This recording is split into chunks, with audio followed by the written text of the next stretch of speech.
अस्सलाम वालेकुम स्टूडेंट्स। आज हम chemistry first year chapter number 1 के मल्टीपल चॉइस क्वेश्चंस करेंगे, मतलब एमसीक्यूज करेंगे।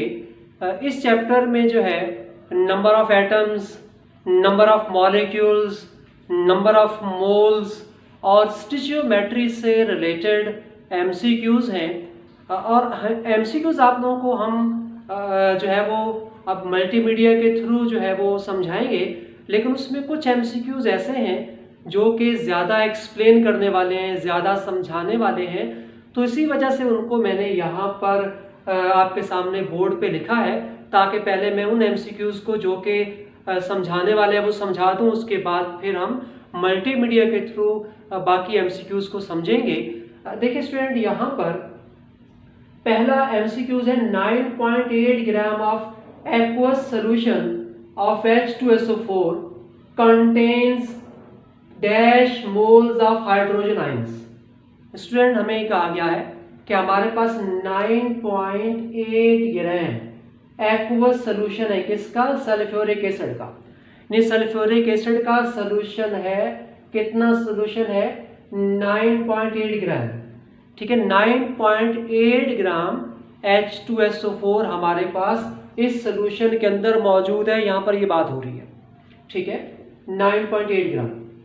अब कह रहे हैं कि इसके अंदर हाइड्रोजन आयंस जो है वो कितने हैं, कितने मोल हाइड्रोजन आयन है। ठीक है, ऑप्शन दिए हुए ए बी सी डी, तो हमने देखना है कौन सा ऑप्शन जो है करेक्ट है। उसके लिए डेफिनेटली हमें पहले देखना पड़ेगा कि हाइड्रोजन आयन कितने मोल हैं। तो पहले तो हम ये देख लेते हैं कि हमारे पास जो सल्फ्यूरिक एसिड दिया हुआ है वो कितने मोल है। किस तरह कैलकुलेट करेंगे स्टूडेंट्स? मोल्स की कैलकुलेशन का तरीकाकार क्या है कि हमें सल्फ्यूरिक एसिड का मास बता दिया गया है। ठीक है, इसका जो मास है, ग्राम मास है, वो कितना है? 9.8। इस 9.8 को हम डिवाइड कर देंगे सल्फ्यूरिक एसिड के मोलर मास से, और सल्फ्यूरिक एसिड का मोलर मास कितना होता है? 98। ये कैलकुलेशन यकीनन आप लोगों को आती होगी कि जैसे फॉर एग्जांपल H2SO4 है, इसका मोलर मास कैलकुलेट कैसे करते हैं? जैसे यहाँ पर 2 प्लस फिर सल्फर 32, ऑक्सीजन 16 फॉर द 64, तो ये क्या आता है? 98। ये मोलर मास है। तो जब हम ग्राम मास को मोलर मास से डिवाइड कर देंगे तो हमारे पास 0.1 मोल्स आ जाएंगे। किसके मोल्स आ जाएंगे? H2SO4 के। ठीक है, अब हमें पता चल गया है कि हमारे पास H2SO4 कितने मोल है? 0.1 मोल है। ठीक है, अब आगे बढ़ जाते हैं। आगे बढ़कर हम ये देखते हैं कि H2SO4 हमारे पास जो है, इसके एक मोल से, एक मॉलिक्यूल से, या एक मोल के, एक मोल से कितने हाइड्रोजन बनते हैं? इसके एक मोल को जब आयोनाइज करवाते हैं तो इससे कितने हाइड्रोजन बनते हैं? आप जरा गौर से देखिएगा, इसके एक मोल से, 1 मोल से कितने हाइड्रोजन आयंस बन रहे हैं? 2 मोल्स बन रहे हैं। ठीक है, तो इसका मतलब जितने मोल हमारे पास H2SO4 है उसका डबल हाइड्रोजन आयंस बनेंगे। ठीक है, तो हमारे पास H2SO4 कितने मोल है? 0.1 मोल है। तो हाइड्रोजन आयंस इससे कितने बनेंगे? डबल। डबल का मतलब है 0.1 को 2 से मल्टीप्लाई करें तो 0.2 आएगा। तो इसका मतलब यहाँ पर ऑप्शन में देखें तो ये वाला ऑप्शन जो है ये करेक्ट ऑप्शन है। ठीक है, अब इसी तरह से नेक्स्ट क्वेश्चन पर आ जाए। नेक्स्ट क्वेश्चन यहाँ मैंने 1 लिखा है या 3 लिखा है, मतलब जो आपको हम क्वेश्चन एक सीक्वेंस से करवाएंगे वहां पर ये क्वेश्चन नंबर 3 बनेगा। ठीक है, इसलिए उसी सीक्वेंस को मैंने यहाँ पर फॉलो किया है। अच्छा, अब आगे बढ़ते हैं। The total number of covalent bond in 4.5 gram of water. नहीं, हमारे पास वाटर है 4.5 ग्राम्स। हम जरा यहाँ देखते हैं। देखिए फॉर एग्जांपल ये वाटर है। ठीक है, ये वाटर है, पानी है। कितना पानी है? 4.5 ग्राम्स। इतना वाटर है। तो अब हमें पूछा गया इतने वाटर के अंदर कोवेलेंट बॉन्ड कितने हैं। ठीक है स्टूडेंट, इस क्वेश्चन को सॉल्व करने के लिए सबसे पहले हम ये देखते हैं कि अगर हमारे पास वाटर 4.5 ग्राम है वाटर, तो इस वाटर में वाटर के मॉलिक्यूल्स कितने? मॉलिक्यूल्स हम कैलकुलेट करते हैं। तो मॉलिक्यूल्स कैलकुलेट करने का फार्मूला हमें पता है कि फार्मूला क्या होता है नंबर ऑफ मॉलिक्यूल्स का। जो फार्मूला है कि आपको जो भी मास दिया हुआ है इस मास को मोल में कन्वर्ट कर दें, तो हम जब मास को 4.5 ग्राम जो है ये मास है वाटर का, और इसको डिवाइड कर देते हैं वाटर के मोलर मास से, और वाटर का मोलर मास कितना है 18। जब डिवाइड करेंगे तो हमारे पास मोल्स आ जाएंगे। किसके मोल्स आ जाएंगे? वाटर के। तो हमारे पास वाटर कितने मोल्स है? 0.25 मोल्स, इतने मोल्स हैं। और मोल्स को अगर हम एवोगैड्रो नंबर से मल्टीप्लाई कर देते हैं तो नंबर ऑफ मॉलिक्यूल्स आ जाते हैं। तो स्टूडेंट ये हमारे पास क्या आ गया? नंबर ऑफ मॉलिक्यूल्स आ गए। किसके? वाटर के मॉलिक्यूल। इसका मतलब ये हुआ कि अगर हमारे पास 4.5 ग्राम वाटर है तो उसके मॉलिक्यूल्स कितने होंगे? 1.505 एक्सपोनेंट 23, इतने मॉलिक्यूल्स हैं। ठीक है, हमें वाटर के मॉलिक्यूल्स हमें पता चल गया कि ये जो 4.5 ग्राम वाटर है इसमें मॉलिक्यूल्स कितने हैं। तो स्टूडेंट मॉलिक्यूल्स पता चल गए। ठीक है, हमें तो कोवेलेंट बॉन्ड बताना है। ठीक है, अब आप जरा देखें वाटर को, अगर आप यहाँ लिखें, मैं इसका स्ट्रक्चर बनाता हूं तो आपको नजर आएगा कि वाटर के एक मॉलिक्यूल में कोवेलेंट बॉन्ड कितने होते हैं? 2 कोवेलेंट बॉन्ड होते हैं। एक मॉलिक्यूल में 2 कोवेलेंट बॉन्ड है, और अगर मॉलिक्यूल 10 हैं तो कोवेलेंट बॉन्ड कितने होंगे? 20, मतलब डबल होंगे। इसका मतलब जितने भी मॉलिक्यूल्स हैं कोवेलेंट बॉन्ड उसका क्या होंगे? उसका डबल। तो इसको 2 से मल्टीप्लाई कर दें। जब 2 से मल्टीप्लाई कर दें तो हमारे पास आंसर आ रहा है 3.01 एक्सपोनेंट 23। तो इसका मतलब ये है जो कोवेलेंट बॉन्ड है 4.5 ग्राम वाटर में वो इतने होते हैं। ठीक है, अच्छा स्टूडेंट देखिए हमारे पास जो नेक्स्ट एमसीक्यूज है हम देखते हैं वो क्या है। नंबर 9, ये जो हमारे पास तरतीब है जो मल्टीमीडिया पे मैंने आपको करवाने हैं एमसीक्यूज, उसमें ये 9 नंबर पर आएगा। ठीक है, तो देखिए यहाँ पर क्या कहा गया है कि compound having empirical formula C3H4O and its molecular mass is 112.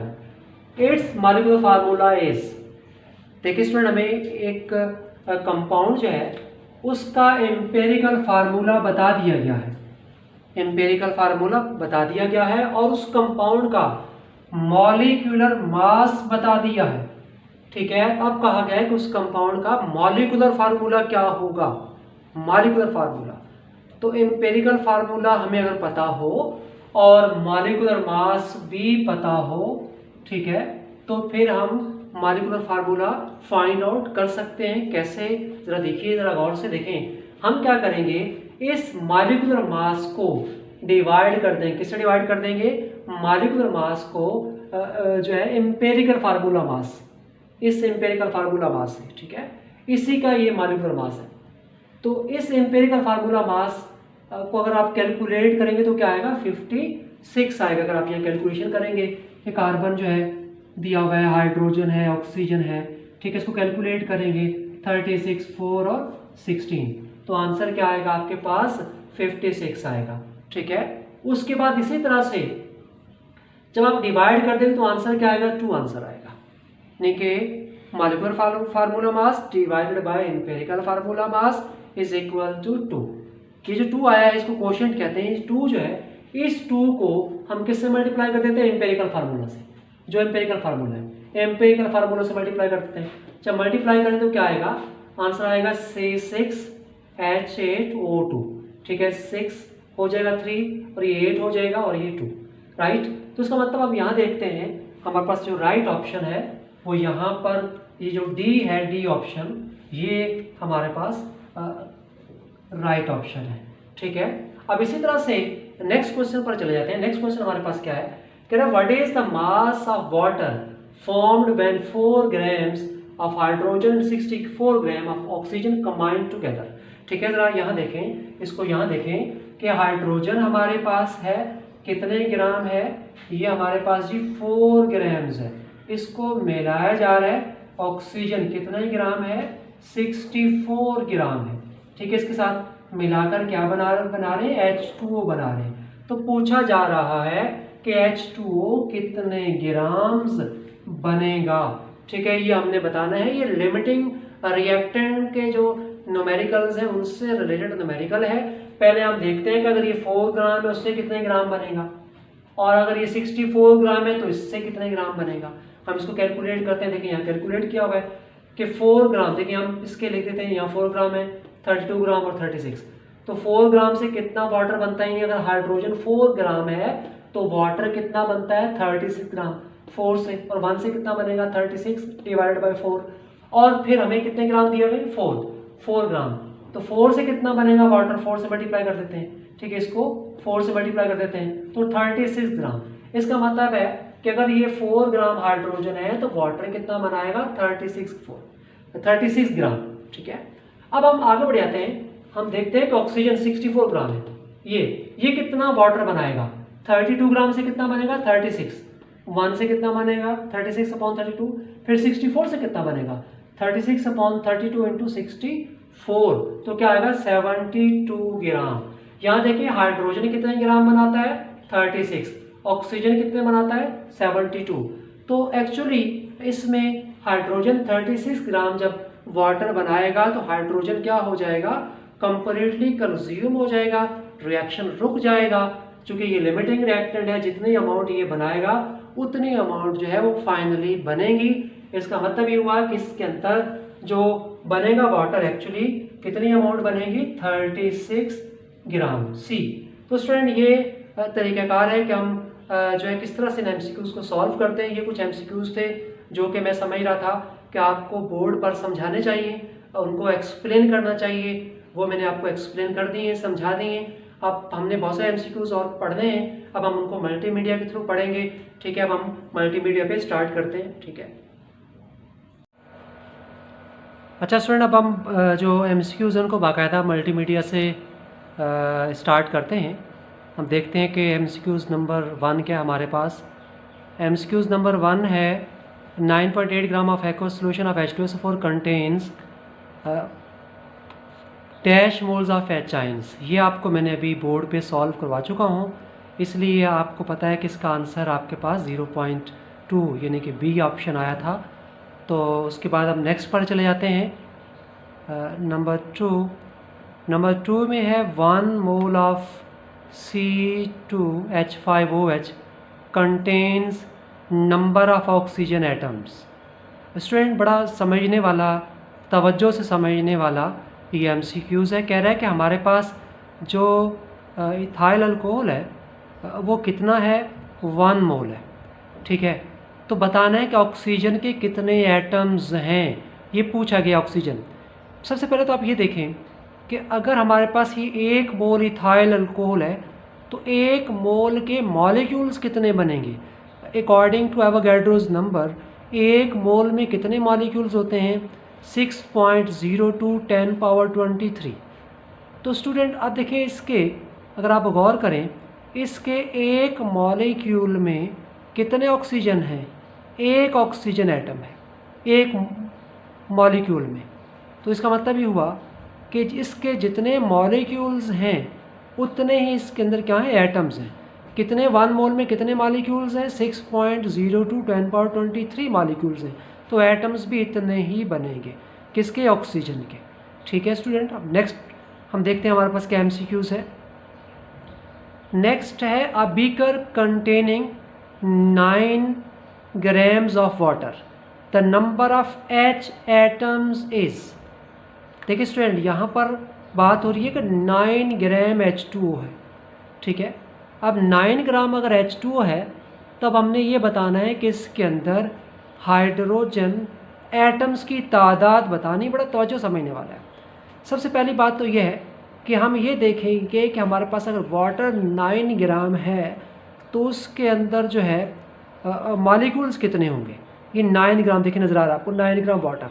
तो क्या करेंगे, अब 9 ग्राम को मोल में कैसे कन्वर्ट करेंगे, इस 9 ग्राम वाटर को 9 ग्राम को डिवाइड कर देंगे 18 जो कि मोलर मास है H2O का, ठीक है। 18 से जब 9 को 18 से डिवाइड करेंगे तो क्या आएगा, 9 को 18 से डिवाइड करने से 0.5 मोल आएगा। अब 0.5 मोल को क्या करेंगे, एवोगैड्रोज नंबर से मल्टीप्लाई करेंगे तो क्या आंसर आएगा हमारे पास। हमारे पास जो आंसर आएगा वो आएगा 3.01 10 पावर 23, ठीक है। ये मॉलिक्यूल्स आ गए, किसके मॉलिक्यूल्स आ गए, वाटर के। कितने मॉलिक्यूल्स वाटर के, अगर 9 ग्राम वाटर है तो वाटर के मॉलिक्यूल आपने कैलकुलेट कर दिए, कितने आए 3.01 एक्सपोनेंट 23 आपके पास आएंगे मॉलिक्यूल्स। ठीक है, जब मॉलिक्यूल्स आपके पास आ गए हैं तो अब आपको उसने पूछा है एटम्स। सबसे पहली बात तो है कि वाटर H2O के एक मॉलिक्यूल्स में कितने एटम्स होते हैं, एक मॉलिक्यूल में 2 एटम्स होते हैं।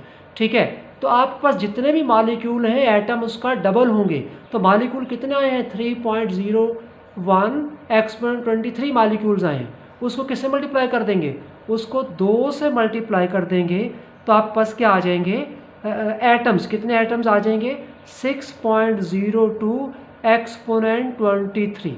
तो स्टूडेंट ये हाइड्रोजन एटम्स की तादाद बनेगी किसके अंदर 9 ग्राम वाटर में। पहले आपने क्या करना है, वाटर के मॉलिक्यूल्स कैलकुलेट कर लेने हैं। ठीक है, और मॉलिक्यूल्स जितने भी मॉलिक्यूल्स हैं उसको 2 से मल्टीप्लाई करना है। क्यों, इसलिए कि एक वाटर में कितने एटम है 2, तो जितने मॉलिक्यूल उसको डबल H होंगे। अब स्टूडेंट देखते हैं नेक्स्ट हमारे पास क्या है, नंबर 4 पर आ जाएं। नंबर 4 कह रहा है कि total number of covalent bond in 4.5 gram of water. अब ये तकरीबन इससे मैच करता है, नंबर 3 से काफ़ी मैच करता है। यहाँ भी आप क्या करेंगे, यहाँ पर भी आप पहले क्या कैलकुलेट कर लेंगे, नंबर ऑफ मॉलिक्यूल्स। ठीक है, ये आपको मैं समझा भी चुका हूँ बोर्ड पे, इससे पहले ये वाला आपको बोर्ड पे मैंने समझा दिया है कि आप नंबर ऑफ मॉलिक्यूल्स कैलकुलेट कर लेंगे। जितने भी नंबर ऑफ मॉलिक्यूल्स हैं उसको किससे मल्टीप्लाई कर देंगे, उसको मल्टीप्लाई कर देंगे 2 से। जब 2 से मल्टीप्लाई कर देंगे, क्यों, इसलिए कि एक वाटर के मॉलिक्यूल में 2 कोवलेंट बॉन्ड होते हैं। ठीक है, तो जितने भी मॉलिक्यूल्स हैं उसको 2 से मल्टीप्लाई कर लेंगे तो आपके पास आंसर आ रहा था 3.01 एक्सपोनेंट 23, डी ऑप्शन। ठीक है, ये आपको बोर्ड पे करवा दिया था मैंने। अब नंबर नेक्स्ट पर जो है हम चलते हैं, नंबर 5 हमारे पास क्या है, 0.5 मोल मीथेन है और 0.5 मोल SO2 है। Gases have equal. अब इन दोनों में क्या चीज़ बराबर है, कह रहा नंबर ऑफ मॉलिक्यूल्स इक्वल हैं, मास इन ग्राम इक्वल है, या total number of atoms equal हैं, या फिर हम क्या है नन ऑफ दीज। तो अब स्टूडेंट अगर हम देखें इसको बड़ा सिंपल है, जब आप कैलकुलेशंस करेंगे तो आपको नज़र आएगा कि इसके अंदर ये भी 0.5 मोल है तो ये भी 0.5 मोल है। तो इन दोनों में क्या बराबर होगा, मॉलिक्यूल चूँकि दोनों के मोल बराबर हैं, अगर 2 सब्सटेंसेस के मोल बराबर है तो उनके अंदर मॉलिक्यूल्स की तादाद भी बराबर होती है। तो लिहाजा अगर उनकी कंडीशन सेम है तो मॉलिक्यूल की तादाद भी सेम होगी, तो लिहाजा इनके अंदर क्या चीज़ सेम है, मॉलिक्यूल्स सेम है। राइट, नंबर नेक्स्ट पर आ जाते हैं। नंबर नेक्स्ट है the molecular and empirical formula may be. अब कह रहा है मे बी क्या ऑप्शन है, आइडेंटिकल एक जैसे हो सकते हैं, डिफरेंट हो सकते हैं। ठीक है, सी ऑप्शन है बोथ ए एंड बी, यानी दोनों हो सकते हैं। फोर्थ ऑप्शन है नन ऑफ दीज। अब स्टूडेंट देखें, मॉलिक्यूलर और एम्पिरिकल फार्मूला सेम हो सकते हैं। जैसे फॉर एग्जांपल H2O है, H2O का मॉलिक्यूलर फार्मूला क्या है H2O, और एम्पिरिकल फार्मूला क्या है H2O, दोनों सेम है। अब फिर मैंने कहा डिफरेंट भी हो सकता है। जैसे फॉर एग्जांपल ग्लूकोज है, उसका मॉलिक्यूलर फार्मूला C6H12O6 है, लेकिन उसका एम्पिरिकल फार्मूला CH2O है। तो इसका मतलब उसका एम्पिरिकल फार्मूला अलग है, मॉलिक्यूलर फार्मूला अलग है। तो उसका मतलब किसी जो है ऐसा पॉसिबल है कि एम्पिरिकल फार्मूला और मॉलिक्यूलर फार्मूला आइडेंटिकल भी हो सकते हैं किसी एक सब्सटेंस के लिए, और वो डिफरेंट भी हो सकते हैं। ठीक है, तो बोथ ए और बी आएगा। ठीक है, यानी कि सेम भी हो सकते हैं और डिफरेंट भी हो सकते हैं। उसके बाद आगे बढ़ जाते हैं। नेक्स्ट है number 7, 2.3 grams of uranium contain uranium atoms. कह रहे इतने ग्राम यूरेनियम है, इसमें एटम्स कितने होंगे। तो सबसे पहली बात तो यह है कि ग्राम को किस में कन्वर्ट कर दें, मोल में कन्वर्ट कर दें। मोल में कन्वर्ट करोगे, कैसे करोगे, यूरेनियम का जो मास है उसको यूरेनियम के एटॉमिक मास से डिवाइड करोगे। तो यूरेनियम का एटॉमिक मास कितना होता है 238, तो 238 से डिवाइड कर दोगे। तो जब 238 से डिवाइड करोगे इसको 2.38 ग्राम को जब डिवाइड करोगे किससे जो है 238 से, तो आंसर आएगा 0.01 जो है मोल्स। जब 0.01 मोल आपके पास आंसर आ जाएगा, आप 0.01 मोल आ जाएगा, अब उस मोल को किससे मल्टीप्लाई कर देते हैं, एवोगैड्रो नंबर से। जब एवोगैड्रो नंबर से मल्टीप्लाई करोगे तो एटम्स आ जाएंगे। तो एवोगैड्रो नंबर क्या है, 6.0 10^23 से मल्टीप्लाई करोगे तो आपके पास आंसर क्या आ जाएगा, 6.02 एक्सपोनेंट 21। ठीक है, ये वाला आंसर आ जाएगा जब आप इसको क्या करोगे, इसके जो मोल्स हैं उनको मल्टीप्लाई करोगे एवोगैड्रोस नंबर से। ठीक है, अब आगे बढ़ जाते हैं, नंबर 8 पर आ जाते हैं। कह रहे on dividing percentage of elements by their atomic masses we get. ठीक है, ये तो जब आपको एम्पेरिकल फार्मूला की कैलकुलेशन सिखाई जाती है कि एम्पेरिकल फार्मूला किसी भी गिवन डाटा से हम एम्पेरिकल फार्मूला किस तरह से फाइंड आउट करते हैं, तो उसके डिफरेंट स्टेप्स हैं। उन स्टेप में एक स्टेप ये भी है, क्या स्टेप है कि हम उसके एक स्टेप में जो भी हमें परसेंटेज दी होती है किसी भी एक एलिमेंट की, उसको हम उसके एटॉमिक मास से डिवाइड करते हैं, तो उससे हमें क्या मिलता है, मोल रेशो। हमें एलिमेंट का क्या मिलता है, मोल रेशो, सी ऑप्शन। ठीक है, नंबर नेक्स्ट पर आ जाएं, number 9। A compound having empirical formula C3H4O and its molecular mass is 112, its molecular formula is। देखिए स्टूडेंट, हमें एक जो है कंपाउंड का एम्पेरिकल फार्मूला बताया हुआ है और उसका मॉलिक्यूलर मास बताया हुआ है, तो मॉलिक्यूलर फार्मूला पूछा गया है। ये भी आपको मैंने जो है अभी वाइट बोर्ड पे समझा दिया है। इसका आंसर जो है वो ये वाला आ रहा है। ठीक है, आपको बताया था कि इसके इस मास को, मॉलिक्यूलर मास को हम इसके एम्पेरिकल फार्मूला से डिवाइड कर देते हैं, 2 आंसर आता है, उस 2 को फिर से मल्टीप्लाई कर देते हैं। ठीक है, उसके बाद नंबर नेक्स्ट पर चलते हैं। नंबर नेक्स्ट हमारे पास क्या है, नंबर 10 है कि 47439 is return to base 10s। कह रहा है कि अगर इसको एक साइंटिफिक नोटेशन में लिखेंगे बेस 10 में तो किस तरह लिखेंगे। बड़ी आसान सी बात है, साइंटिफिक नोटेशन जो है डेफिनेटली बहुत सिंपल है। आप देखें यहाँ पर आपने पहले जो 2 डिजिट हैं उनके दरमियान, यहाँ 7 और 4 के दरमियान डेसिमल जो है, डेसिमल पॉइंट यहाँ लगाना है। तो इस वक्त डेसिमल कहाँ है, नज़र आ रहा है, कहीं नज़र नहीं आ रहा, इसका मतलब यहाँ एंड में, हम एंड में सपोज कर लेते हैं।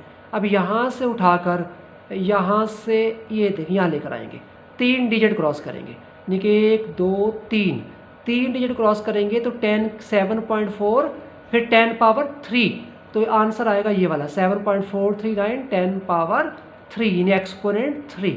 तो स्टूडेंट ये तरीक़ाकार है इसको करने का। नंबर नेक्स्ट पर आ जाएं, नंबर नेक्स्ट 11 नंबर में कह रहा 49.85 can be round off as. कह रहा हम इसको राउंड ऑफ कर सकते हैं, कैसे राउंड ऑफ करते हैं, नीचे ऑप्शन दिए हुए हैं, which option is best option या कौन सा करेक्ट ऑप्शन है ये हमने बताना है। तो एक बात जहन में रखना, जब राउंड ऑफ करते हैं तो लास्ट डिजिट को देखते हैं।